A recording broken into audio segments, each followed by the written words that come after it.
The LUMIX GH7 is the first camera to have a licensing agreement with ARRI to have the color profile Log C3 inside the camera.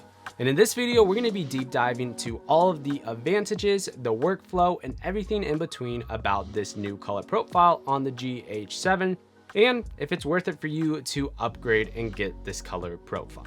So the first thing we need to touch point on is it is a paid upgrade via a software key. So it is going to cost you $200 to get this paid upgrade to have ARRI Log C3. Now, if you are in the professional world whatsoever and you are using the GH7 as a crash cam or something like that, then it's going to make total perfect sense in terms of the workflow. Now, before I dive into everything about the workflow and the color and all of that, I want to say that I am not a professional colorist by any means. I enjoy color grading, but I have never really worked or touched ARRI Log footage. I worked a ton in the past with red cameras on different various projects, but the majority of the time I am coloring vlog and understand that process. So this is just a brief overview, looking down, kind of briefly explaining the color workflow, because it is very different than any normal log workflow like vlog, for example. So without that further ado, let's dive into the first topic, which is going to be ARRI Log C3 versus vlog. The first thing I want to touch point on is there is no actual advantages of ARRI Log in terms of vlog with the dynamic range. The grayscale is a little bit different, so that means the S curve of how it lights up the image and exposes for the image is a little bit different than vlog, but overall in terms of everything else, it's pretty similar between the vlog in terms of dynamic range. The ARRI Log C3 color profile, from what I'm able to notice, is it does provide a much more neutral, clean look. This is the industry standard after all. ARRI Log C3 and the ARRI look is an industry standard look in terms of everything. So there isn't really any of a shadow of doubt that the ARRI Log C3, theoretically, if you know how to work with ARRI Log footage, will get you a better color profile instead of the vlog profile. But it really just comes down to who you hand these log profiles to, what tools you provide them. If you give it to a colorist, they're going to be able to make the ARRI Log footage look a lot better than the vlog footage, but at the same time, if you give it to a novice, they're gonna make them both look like trash. So at the end of the day, it really just depends. ARRI Log C3 is definitely an industry standard in terms of color, but for personal preference and the workflow, I still do prefer actually vlog. Let's talk about that though. The workflow for ARRI Log is completely different. The way that you shoot on vlog typically is you have your color adjustments, your conversion LUT, and then any color corrections after that is the typical workflow for color grading any vlog footage, or typically any other log footage for those means. For color grading ARRI Log, and again, I'm not a professional colorist, but this is what I've boiled it down to, is you use an external monitor to have whatever conversion LUT you want be baked onto that monitor, but it's not affecting your actual clip. So when you're looking at your monitors, you can have your ARRI Log to Rec 709 be the first conversion LUT, but it's not touching your actual clip itself. It's just on your external monitor, or it's on your viewing monitor. You do all your color corrections. So for theoretically, if you turned off your footage or turned off your viewing LUT for the conversion LUT on your monitor, then your entire clip will just have those color corrections but still look like a log format. So you use an external monitor to have the footage be baked in with the look. And then at the very end of the export, you apply not a LUT, but you apply the ARRI Log export to a Rec 709 LUT and hit it on your export depending on whatever type of log gamma you're looking at. So podcast Matthew here.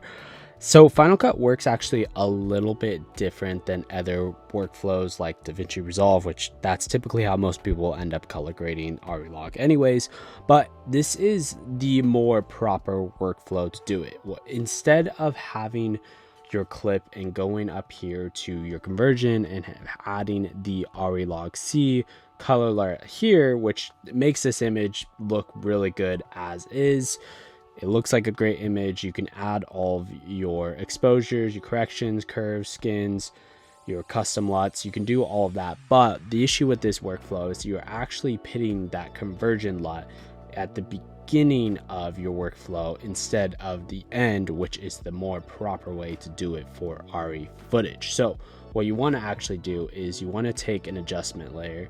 You're going to drop it onto your timeline right here. You go back to your clip itself. You will turn off your camera LUT for that clip. And then you go to this adjustment layer, go to custom LUT.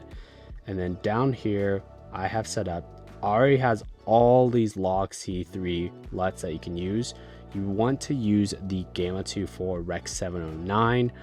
This one actually right here. So you want to use this LUT right here.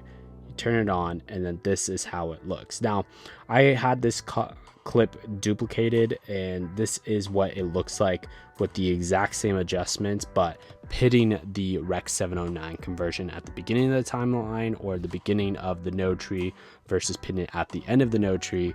And one big thing you can see here is the skin tones are a little bit different, the grass is a little bit different. Now easily, yes, you can go in here and correct the skin tones, but for whatever reason, say you do want to change your workflow, you want to change your color space, if you use a adjustment layer, you're able to do that by going into here and change it to an HLG. You can change it to different things depending on your color space. Final Cut is pretty limited when it comes to this type of workflow, so I would suggest keep it at Rec 709, which probably, I'm assuming almost 10 out of 10 times that's what you're going to be doing if you are editing in Final Cut Pro's Rec 709 timeline. So then if you look at this first clip, I duplicated all the exact exposure settings but pit it onto this clip. And the only difference between these two clips is I'm having the conversion LUT at the beginning of the timeline, when ARRI actually prefers having the exposure LUT at the end of the timeline like this clip. So it's actually more recommended to have just an adjustment layer going over all your different ARRI clips like this, and then having that being the base color grade, which would get a little bit annoying later on. So if you really want, this is the more proper workflow to have a conversion adjustment layer at the end. But if you really don't care too much, you'll probably be good enough as this, especially because when you import your footage from the GH7 onto Final Cut Pro, this LUT is already turned on by default from Final Cut. So this is the more proper way and give you more adjustment and control in terms of dynamic range, but you're going to be able to get and adjust the clips enough, especially with 10-bit footage from the GH7. Now, let's dive into some of the big advantages that LUMIX has as licensing agreement with ARRI. The first one is what I call Big Cheddar Hype.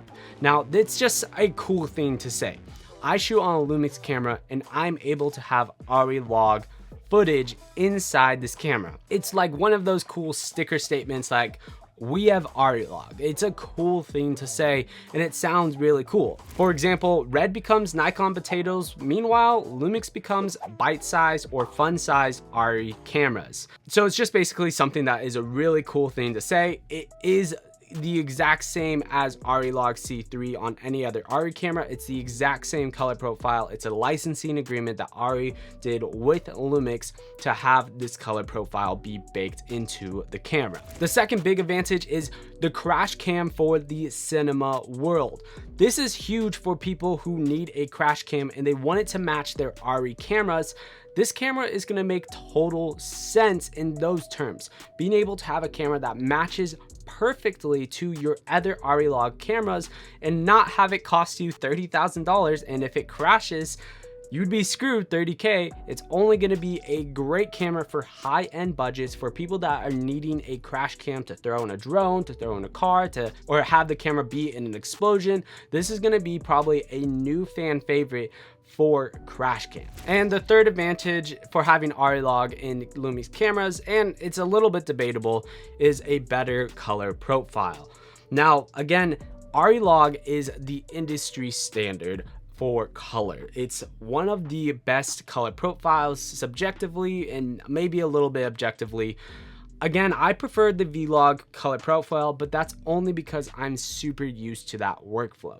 From an industry standard perspective though, for people that shoot on ARRI cameras, having the ARRI Log C3 color profile baked into the LUMIX GH7 is going to be really huge. Now, before I talk about some future predictions of what this means for LUMIX and hopefully what cameras will eventually get this, I do want to talk about a couple cons that I see potentially happening. Now, the first thing is going to be not being able to shoot RAW and ARRI Log at the exact same time. Currently, you can only shoot Apple ProRes RAW on the GH7 in a V-Log color profile. This could be an easy update with firmware, but this will have to dive into more licensing agreements, which I know none of, so I'll leave it at that. The second con that I'm seeing right now is the Ibis the GH7 has. Specifically, it's great for people that love the Ibis, but for people that do want to use this camera as a crash cam, I can see this being a potential issue.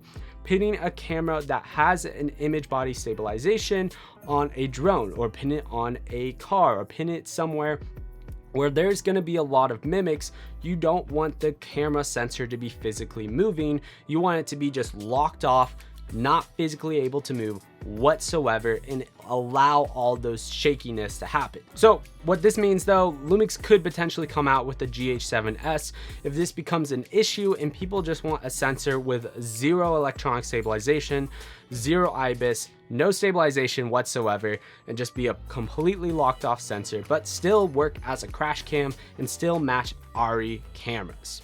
Anyways, let's talk about some future predictions that I have that I think will be coming soon, hopefully to LUMIX cameras. So do I think this is coming to the S5 II and 2X? Maybe, but I think it's gonna at least take 6 months to a year before it actually comes on these cameras. The reason being is I feel like LUMIX is gonna want people to look at their GH camera before they keep looking at their full frame cameras. Do I think though this will be coming to the eventual S1H Mark II whenever that comes out? Definitely. I feel like that just makes sense to have whatever the GH7 has to be put into an S1H camera. It just makes perfect sense. You don't want, it feels like it would be sort of a downgrade if the S1H Mark II doesn't have ARRI Log.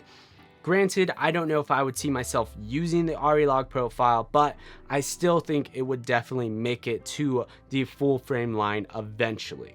Again, I am not a colorist by any means. I didn't really notice any improvements of dynamic range, minus maybe a half a stop, but it's really just a color profile at the end of the day. Granted, it is the industry standard color profile being ARRI Log C3, it's still just the ARRI Log color profile. I didn't notice any really ton of advantages over V-Log besides being the industry standard. So if it's worth for you to purchase, well, I'll leave that up to you. If you guys are interested in seeing my entire review of the GH7 though, you can check out that video right here. Then YouTube recommends you might like this video right here. And then until next one, peace.